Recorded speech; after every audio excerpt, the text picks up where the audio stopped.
She recalls singing old hymns while picking cotton in their family's field in the Arkansas heat.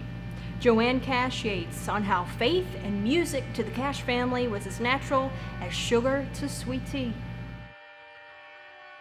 I'm the sixth child of 7, and I think by the time they got to me, my mother ran out of names, so they call me Joanne. My name is Joanne Cash, but Johnny and my brother Jack, if you saw the movie Walk the Line, Jack used to call me Jana, so everybody took it up. And when I got to be a grown woman and Johnny became famous, he always called me baby, because I was baby sister. Sure.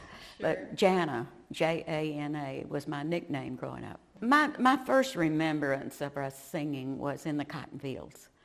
Our parents, Ray and Carrie Cash, we were raised on a cotton farm in Arkansas, in Yates, Arkansas, about 50 miles over the Mississippi River from Memphis. And my first remembrance was singing in the cotton fields. And every night after supper, we'd gather around Mama's old upright piano. Mama played the piano. She taught Johnny his first 3 chords on a guitar. Wow. And Daddy sang bass, Mama sang tenor, me and little brother really did join in there. All my life I've wanted to sing. And I found the Lord in 1970. But before that time, when I was an adult woman, I always wanted to get into country music. And it seemed like God closed the doors. I mean, I know he had a plan. I didn't know what it was at the time. But when the Lord came into my life in 1970, I asked the Lord, I said, if you'll let me sing, I'll always sing for you. And the rest is history. I've recorded many, many CDs and even 8 tracks. Johnny always wanted to sing gospel music. I remember when I was a very little girl, I was about 6 years old, we'd come in from the cotton fields for lunch. Mama would cook us lunch. And then after we finished eating, living in a farmhouse, we would lay down in the living room floor on Mama's linoleum floor because it was cool. And we had air conditioning. The front door was open and the back door was open, so the breeze would blow through. We was listening to country music station. It was called the High Noon Roundup. Okay. And I remember Johnny saying, one of these days you're going to hear me on that radio. Listen to that little Junie Carter. Isn't she good?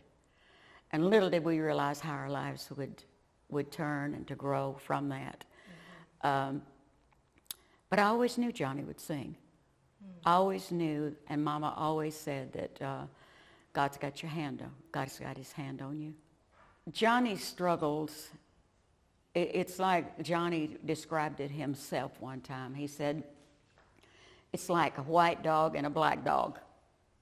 And within you, they are struggling. And the one that wins is the one you say sick 'em to. You know, really. And it's the good and the evil. Sure. That is struggling and fighting for our soul. And we have to make a choice. We have to make a choice every day. You do and I do. And the choices we make determine who's in control of our life. And every morning my husband and I read the Word and have devotion and prayer together, holding hands. And we start our day like that because we choose to be led by the Lord. Because I don't want anything else to lead me. Because he's everything to me. Jesus is everything. The general population of our country is seeking for an answer. And I know down in my knower that it's only Jesus. It's only Jesus because he's the Prince of Peace. And peace is what people are looking for. It is. He's the only answer.